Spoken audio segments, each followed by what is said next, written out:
Hey, Hey, sir, thank you so much, deeply so much for being here in Zona Franca channel. My name is Alexander, and one thing like I do is try to promote the metal music in the Peruvian community. Would you like to introduce yourself, please? sure, Alexander. I'm Paul Speckmann from Master. Um, I play in a crazy underground metal band, like I said, Master, and I just came back on Sunday from a tour of Napalm Death and Master. We had a blast. Really totally packed houses every day, even during the week. We had a blast, yo. Anyway, it's great to be here. How you doing? I'm doing very well. Yeah, thanks. All Actually, right, actually, Nepal that also is coming here to Peru. Yeah, it's they're, perfect. Yeah. yeah, they are coming too. Well, sir, something I want to know is how do you feel being one of the singer of a group that is like, let's say, someone who create the death metal, like, and so much bands are influenced by Master, what are your thoughts and feelings about that? Those really not important to me, yo. I just do my thing and hope for the best. It's nice that people were influenced, but we're all just trying to make something happen back in the early days, and we did our best. I don't think any one person can take credit for it. There were a lot of good bands at that time. In the beginning, we were all trying to start out and get our shit together back in the day. I realized that Master has a wide range influence on many bands even today. But we were just lucky, yo. We came up with something cool, and many other people wanted to be like Master. That's how I look at it, yo. Nice one. Yes. And what were your influences at the beginning, if you can remember when Master was created, and what are your influences nowadays? Well, the same influences has never changed really. Back in the day when we first started, I was listening to Motorhead, Venom, GBH, The Exploited, MDC, Minor Threat, bands like Black Sabbath, Rainbow, Iron Maiden in the early days. The first couple albums, they had just come out at that time. This was our big influence, and nothing's really changed because I only listen to old school metal. I don't listen to death metal. I never have, because I was always worried that if I listened to other bands that I'd be influenced by them. Just the opposite of what happened to me. I influenced many bands, and I always thought that if I listened to these other bands, it's like re-influencing yourself. Made no sense to me. So even today, I'm still listening to old rock and roll.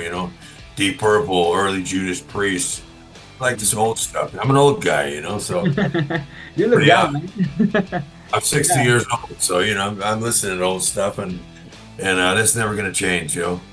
nice, nice. And in the order when you, let's say, write a song, do you have any special thing to do in order to do it? I don't know. Maybe you go to your to your bedroom and you are in totally peace and you start to write a song, or maybe you have some shots of tequila and you start to write a song. Like, what do you do in order to write a song?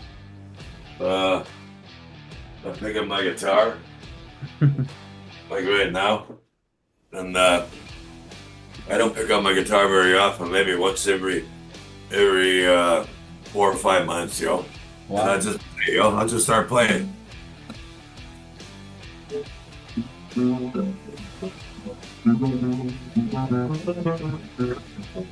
I'll just write a riff, and sometimes it'll be good, and sometimes it won't. Yeah. Nah. Sometimes I'll pick up the guitar and write a riff, and sometimes I come up with something, and sometimes I don't. Yeah. It's just the kind of thing, It's like I don't. I never set out to write a song. Yeah. Basically, I basically hope the riff comes to me. I know some guys they probably set out to write a song, but I just like to play the guitar. Like I said, not very often when I feel like it. And on my phone or my micro cassette recorder or my other, the more modern recorder. I'll record riffs on there, and then when it's time to record an album, I'll go through these hundreds of riffs that I've been writing over the years, and I put them together. Sometimes something sounds good, sometimes it doesn't. Eventually, I come up with the formula, Mhm. and I put these riffs together and hope for the best. It's like a crapshoot every record. You don't know if it's going to be a success or not. You hope, you know. But basically, the key to my underground success, I suppose, is that I write music for myself. Mhm. And if it's successful, great. If it's not, still great. I don't care. I write these records for me first. True. Yeah. And if people like it, it's a bonus, of course. Mhm. But the point is, if I don't like it, then I won't bother putting it out. I put out stuff that I like, and hope, that's all you can do, really. That's true, sir. And I know that in all those years that you are in master, like of course that you have some ups and some downs, and you learn, but the downs, Of course, yeah. yeah. And from what you learn, what are some advices that you can say to the new bands that are just coming up nowadays? Just keep fighting, Get out there and play, share your music with as many people as you can. Try and write some cool riffs. Don't give up, because here I am at 60. I'm still touring. I've got 28 shows coming up in a few weeks, Wow. beginning in Sao Paulo, Brazil, and then we've got another tour after that in Germany. It just keeps going. We just got an offer now for Asia in January, so we'll keep going. But the point is just don't give up. Keep pushing. As you said, you have your ups and downs, and sometimes it can be really hard. But if you want to, as a young band, if you want to make it, or at least try to make it, you just got to keep pushing. You can't give up. Can't let anything get in the way. The problem with many younger people and many people in general is life gets in the way.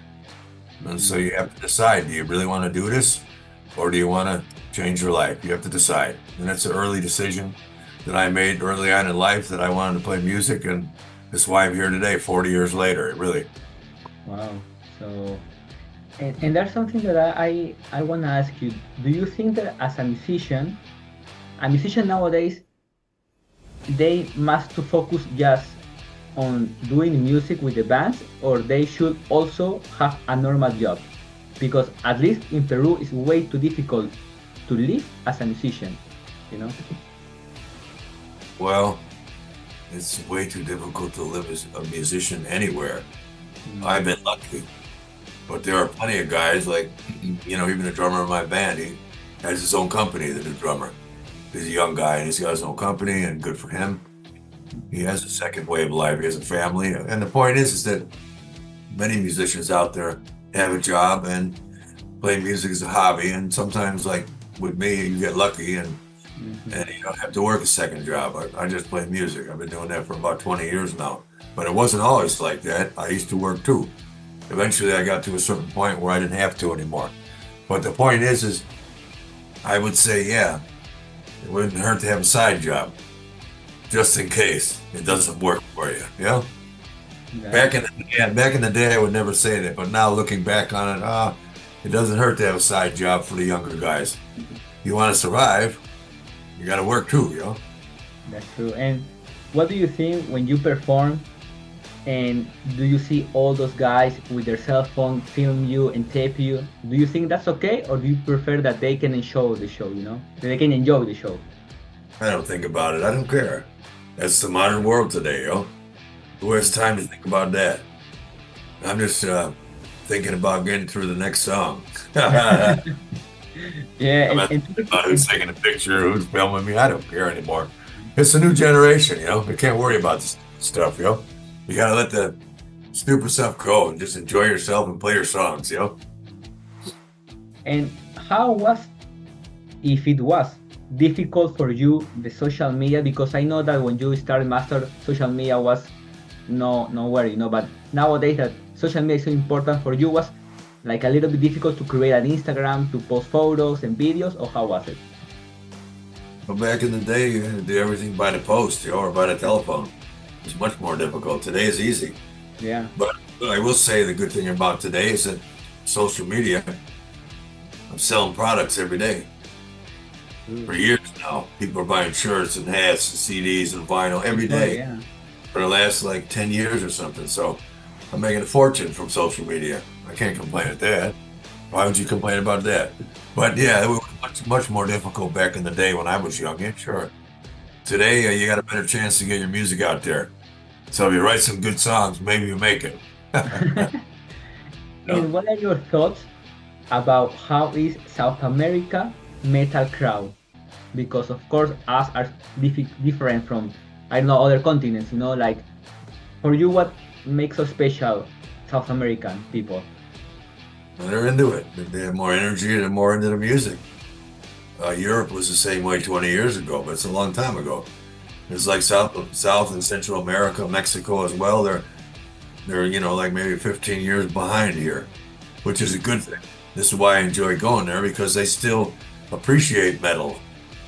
Over here, the problem is the scene is so saturated with so many bands that sometimes there's a show every day of the week here somewhere. Well, that makes it difficult, yo. But when you're going to South America, you can play every day because many of the cities, they're not having a show every day, and they still enjoy underground music and heavy metal and metal in general, and so it's better, yo. That's why I enjoy going there. I'm happy to go back again, of course. This will be like maybe the 10th time we've been to South America. I love it, yo. This is a great part of my life, yo. Good chance that we're invited again. Makes me happy. Yes.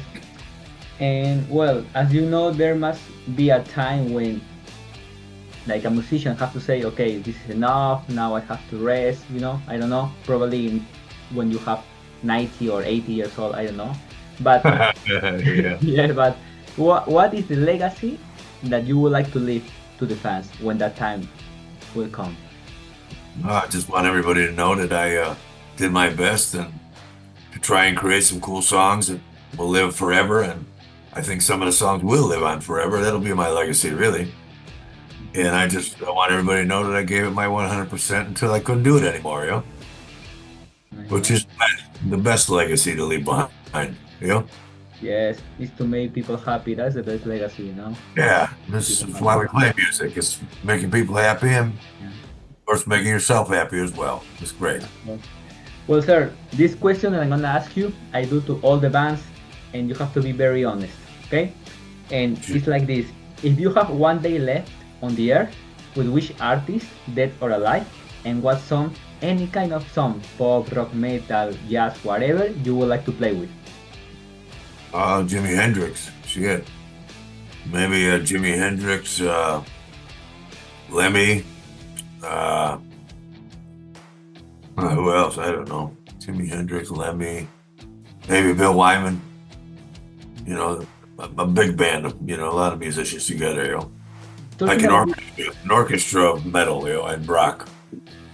Talking about Lemmy, there's a moment when you met like a famous person and you hang out with him or with her that you remember and you would like to do it again? Yeah, sure. I hung out with Lemmy before, 2 or 3 times. Really friendly. Nice. Hung out with King Diamond before. Oh, really?